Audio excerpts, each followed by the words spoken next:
Okay, magandang araw po sa inyo mga boss, mga ma'am, mga sir. Dito po ako ngayon sa Pundakit, San Antonio, Zambales. Property presentation pa tayo. Beach lot, walking distance po papunta sa dagat. Mayroon po siyang access. Nasa 2,472 square meters po itong property. Mga isa, dalawa, tatlong titles po ito. Okay. By the way, ang Pundakit po, isa sa mga favorite tourist spots po dito sa Zambales. Gateway din po ito going to Anawangin Cove. Isa sa mga sikat din na pinupuntahan ng mga turista dito sa Zambales. Alright, ito po yung property.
So, hanggang dito po mag-stop yung property. Ito po kasi private na yan. Alright? Now, anyway, ang inyo pong magiging beach access, ito pong 450 square meter na lot, papunta po doon. Yun po yung magiging beach front nyo, mga boss, mga mama, mga sir. Okay? Kaya, ang gusto na may-ari, yung bibili nito ay isang tao lang para meron siyang beachfront. Ano po? Alright, now, ang ganda ng potential ng property mga boss. Nakita nyo naman ang haba oh. Diba? So ito yung dalawang lote magkatabi.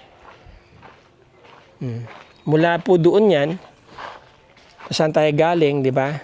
Mga nasa 100 po ang dito, itong kanan, itong frontage niya.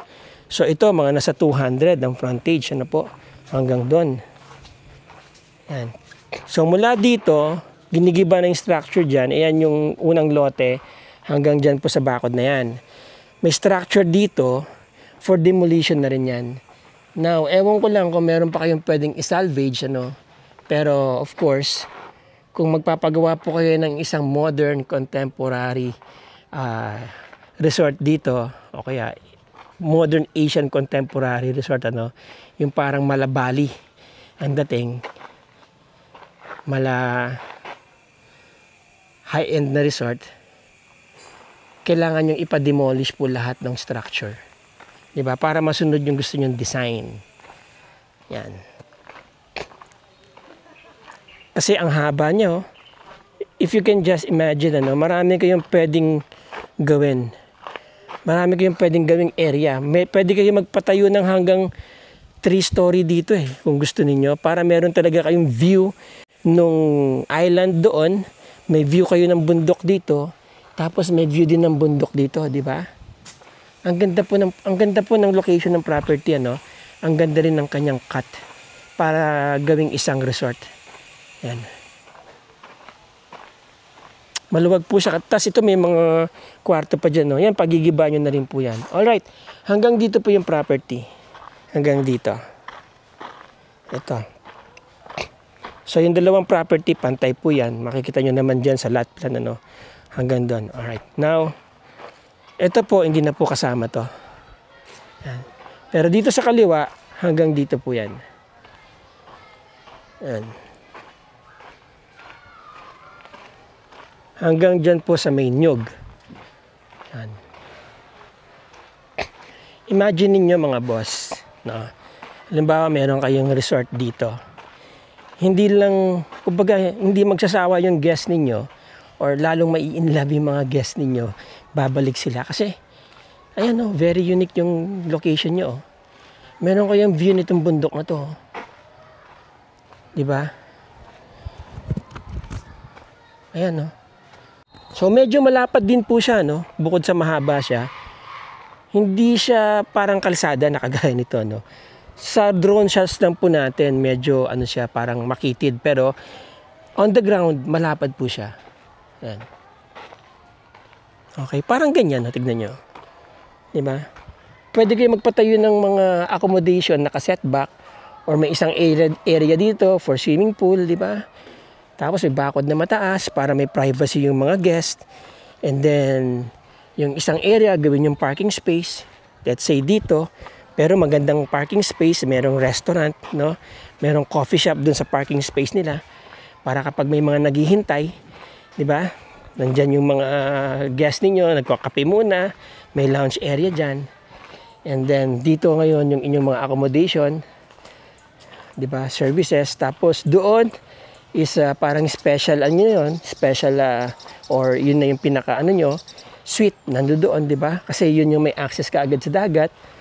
Pwede rin nandoon yung swimming pool ninyo, right? So there's so much thing na pwedeng magawa dito sa resort na to. And again, hindi nyo na kailangan i-market po yan. Kasi Pundakit will already market for itself. Especially kapag may mga bagong tayong resort, talagang dadayuhin po yan. Tapos, makikipag-coordinate lang kayo dito sa mga bangkero para dalhin yung mga guests nyo naman doon at saka dyan sa Camara Island. So, marami pong activities na pwedeng magawa ang mga guests nyo dito. And for that reason alone, they might want to stay here for 2 days, 3 days, di ba? Okay, check po natin yung kabila, tapos check natin yung beachfront. Alright, mga boss. Ito yung 450 square meters. Yan. Ay, dun sa kabila, nandiyan sa kabila yung ginigibang structure, part ng property nandiyan. Now, ito yung pwede nyo maging access. Actually, ito yung access ninyo papunta sa beach. Kalsada rin po ito. Ayan, ang ganda ng bundok. Nakita niya, mas kuhang-kuha siya dito. Ayan, maganda rin yung bundok doon. Sabi ko nga, pag nagpatayo po kayo ng parang ganun, parang roof deck o ganito, tignan nyo, ang taas ng building nyo. Diba? Meron kayong view niyan, Now, siguro ang suggestion ko, kung maglalagay kayo ng parang ganyan, dapat mas maraming salamin. Diba? Para makita talaga yung ganda ng paligid, yung ridge ng mountains, diba? Para makita talaga yung ridge. Okay, ito yung beach. Ito lang ang downside, sa totoo lang. Syempre, kung ako yung buyer, mapapansin ko yung lahat ng dapat kong pansinin, diba? Ayan, halimbawa, papunta dun sa beach, ito ang downside. Dadaan dito yung mga guest ninyo, kung resort kayo, yan. At makikita nila dito, yan, mga kalat, diba? Well, sana naman yung LGU dito, maiayos yung mga, ma-implement yung tamang pagkatapon ng basura, diba? Ayan, Okay yan, dire-diretso yan. So, dito tatambay yung mga guests ninyo sa hapon, sa gabi. Di ba? Pero most of the time kasi, ang pinupuntahan talaga ng mga guests dito, yung Anawangin Cove. So, they will stay there for 1 day, and then babalik na para magpahinga dyan sa resort ninyo. Ganun. So, ang pinaka, ano nyo yan talaga, bentahin ninyo, eventually, itong mountain view. Yan, paikot. Yung ganda ng view, tsaka yung servisyo siyempre ninyo, kung gaano ka-unique yung mga pagkain ninyo sa restaurant ninyo, di ba? So, may mga ano talaga, may mga downsides talaga na siyempre hindi kayo dapat doon mag-focus. So, yung doon sa opportunity, di ba? Ayan, ito lang ang downside dito. Talagang maraming bangka, yung beachfront, ano, kasi Fisherman's Wharf po ito eh. Tapos yan, maraming dumi, makalat, may mga bote, di ba? Ayan, yan ang problema dito. Yan. Nagtataka lang ako, naniningil sila ng environmental fee and yet, di ba, hindi nila inaalagaan yung sand. Kasi natural resources din yan eh. Yan ang nag-a-attract ng turista, yung buhangin. Tsaka yung dagat, di ba? Kaya dapat mapangalagaan ng buhangin. Ayan, ang ganda ng bundok ko. Now, nandun po yung Anawangin. So, almost lahat po ng mga bangka dito ay pwedeng rentahan papunta dun sa Anawangin. Camara Island, Capones Island. Yan. Pwede rin po silang mag-day trip dyan. Pwede rin silang maghapon dyan, di ba? Tapos balik sila ng hapon, balik na sa resort ninyo. So lahat yon, kung halimbawang mag-ooperate kayo as resort, mga advantages po yon na pwede nyong isama sa isang package, no? Ito, may ginagawa din dyan, ang ganda, oh. Mga mayayaman na nag-invest dito, eh. No? So, okay, ang property po is selling for 35 million. Actually, 35 million kinompute ko per square meter. Nasa 12,000 plus lang po siya per square meter, mga boss. Ang bentahan po per square meter ngayon dito sa spot na to, umaabot na po ng 20,000 per square meter. Tanda na po kasi mga may-ari. Tapos yung anak nila, nag-iisa lang, ayaw na mag-manage dito. No? Parang hindi niya bet yung resort business. Okay? By the way, ang property po is titulado. Lahat po yan titled, buhay ang mga may-ari. Nakita ko yung title, ano po, TCT, clean title, mga boss, mga sir. Maraming salamat po sa inyo, sa inyong panonood at sa inyong suporta sa ating channel. Till the next video. Ciao!